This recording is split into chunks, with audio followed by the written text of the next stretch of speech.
Oh no! Boys, this motor is done. Slow! Whoa, hold on. You gotta watch out for the crowds, please. Yeah, chill out, bud. Sir, please back up. Sir, this is a safety zone. Hey, when the Evo's done, we got a race. Digs or no? Both, yes. Put the drag radios on.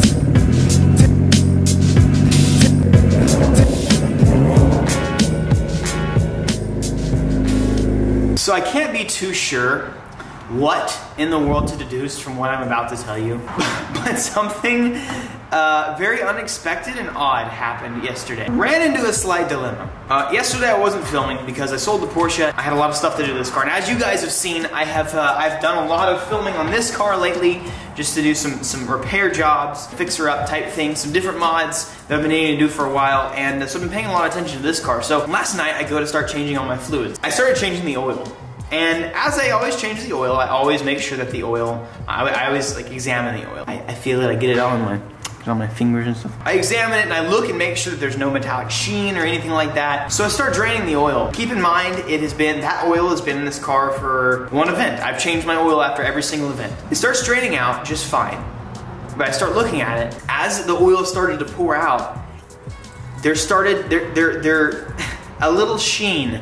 A metallic sheen started to show up. I was like, oh my damn. I'm confused. I'm not really sure why, but unfortunately, so what I wanted to say first off is I can't do any driving events. I was excited to go to this event on Sunday to get more seat time under my belt, spinning out sideways. My first thought is the turbos in this car have always been bad. Faulty, loose turbos can easily start grinding themselves apart inside of the turbo, and that can get into, because obviously you have oil running through the turbo, that flake get into the oil. Now, I haven't taken apart the filter yet. That's something I'm planning on doing today. I'm not exactly sure. That could mean that the bearings are going bad. Could mean maybe something in the valve train, which is highly unlikely because these motors are really, really good. One, I'm looking into getting this car professionally tuned. It is pretty much bone stock, but it's not gonna hurt to tune it. Preventative measures, I'm gonna see about tuning the car. I'm gonna go ahead and diagnose it. The last time I checked the compression, the motor was pretty good. Like for an old motor, it wasn't like amazing, it wasn't brand new, but everything was even. All 6 cylinders were even. So who's to say that maybe something happened in one of these events where I was banging off the rev limit or something didn't happen in the valve train or the piston wall got scored a little bit. I don't know. I want to stay optimistic here. I don't think that this is the end of the 1J. Worst case scenario, I don't really think I'd rebuild it. I think I would just get a new motor. I'd just get another non-VVTi 1JZ if that's, you know, absolute worst case scenario. But I'm gonna have the oil examined, I'm gonna tear open the filter and kind of check it out. That's the latest up-to-date news. I'm not really sure. Maybe should have just LS swapped. Maybe that would have been the best deal. Maybe I need new turbos, maybe I need a rebuild, maybe something's going on. First, let's get this oil filter out and get it opened up. I am incredibly curious to see what is going on inside of here.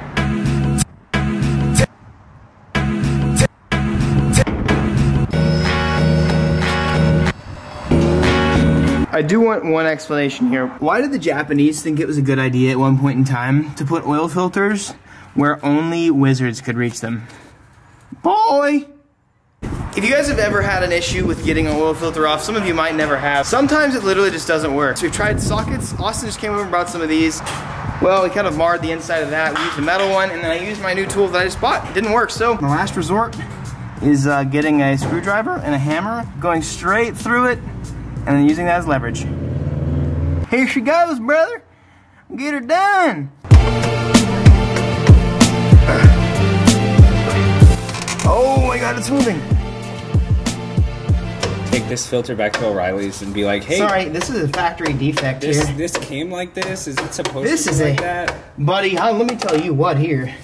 You sell me these products one more time, you're done. Okay, now it's moving. Yes. So what you do to diagnose your oil after this is you open up everything, you kind of just are gonna mangle it up and destroy it. And inside there's obviously like a little filter type thing, which I'll show you in a second. You just kind of spread it out and run your fingers through and see what all's in there. Oh damn, that's a pretty No, that's not a chunk, that's just light. I can't see, especially like even in some of like these, like this right here. Let's tear apart the rest of it though. So this is basically, this is what's inside of an oil filter. It's literally just a filter. And if there's anything, if there's any big chunks in your oil, it will likely 100% end up here. And I haven't seen any big chunks yet. I'm gonna go ahead and rip apart the rest of it, see if I can find anything. So I'm looking through it. It doesn't seem to be there. I'm going through it, I'm not seeing any issues. Oh no! Boys, this motor is done. This motor is done, boys. I'm just kidding. This is from the filter. I have literally gone through this whole giant thing, and there's obviously like there's some itty bitty metallic flakes there, but in all of this, I have not found a single, like, I'm not really sure what it is. Austin, do you have any idea what it could be?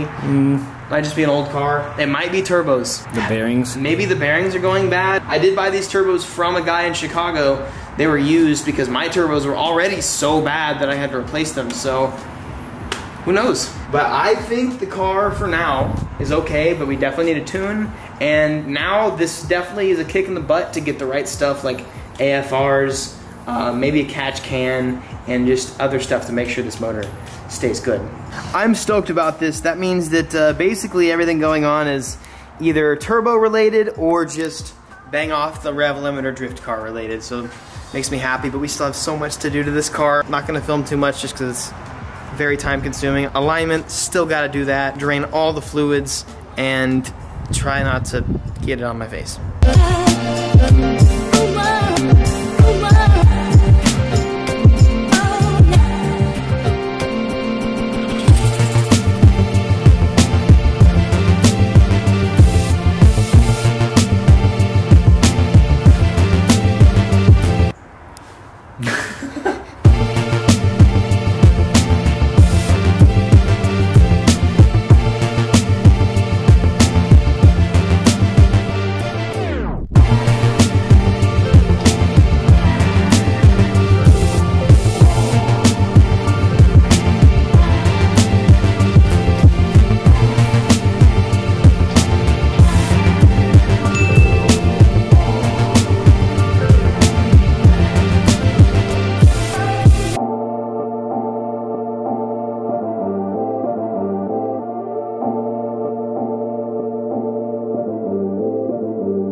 I was just gonna completely just nix this video, delete it, and just be like, whatever. But I'm not gonna do that. I'm just gonna make an update video. I'm gonna end this up with an update video. So I'm gonna do some more research, obviously, and I'm gonna look around and investigate some more turbo stuff. I think it's the turbo. The car idle's fine, compression's fine. The car is good. Also could be just wear and tear. I don't really know, and that's also why I don't want to delete this video and just never post it, because I might get some valuable feedback in the comment section that there's people out there that obviously know more about 1JZs than me. Because it's in an interesting condition, I'm not going to do any drifting events until I can at least figure it out and probably get it tuned. I'm also waiting for an IAT sensor. That's been kind of scary for a while. I haven't had an IAT sensor on this car. It's probably not that great. So I've literally been waiting on an IAT sensor to get here from Japan for like a month now. You guys know how ordering from Japan is. So I should be getting that, and that should help a lot. After I get that, I'm gonna get the car tuned. Pro tune. Hopefully the car will run a little bit better, and that will make me a little less crazy. I'm gonna keep modifying it. I'm gonna keep having fun with it, and obviously keep doing stuff with it, but I'm not gonna take it to any events, at least until the car is done. It is what it is. It's been kind of a bummer, kind of a frustrating, interestingly frustrating day, but it is what it is. I dialed in the alignment. It should be perfect now. I'm psyched about that because it hasn't been perfect yet with the correct specs that I need, especially with a new ride height. So mess with the ride height, mess with the alignment specs, we should be good, all good to go. I just need to I still have a lot more stuff to do on my little checklist. Why is this guy literally staring at me? Stop staring at me. I am literally talking to a camera, okay? Update on my 1JZ, weird unknown issue, should have LS swapped because maybe I just need a new 1J. I don't know. If you know, help me. If you don't know, don't help me. Don't, just say nice things. If you don't know, say nice things, okay? If you do know, say helpful things. Thank you guys for watching this update video. I'll be back at filming actual stuff tomorrow. I haven't filmed just an update talking video in forever, but I guess sometimes it's needed. So, I love you all. Peace out so much. Peace out so much. I can't freaking talk. You know what, dudes? This is not the same type of video as normal, so just see you later, dude. I guess be victorious, too. And while you're at it, I promise you, there's 2 videos that are in front of you. actually are real content. I try and actually make good content, so watch both of those. And I will see you tomorrow. Deuces.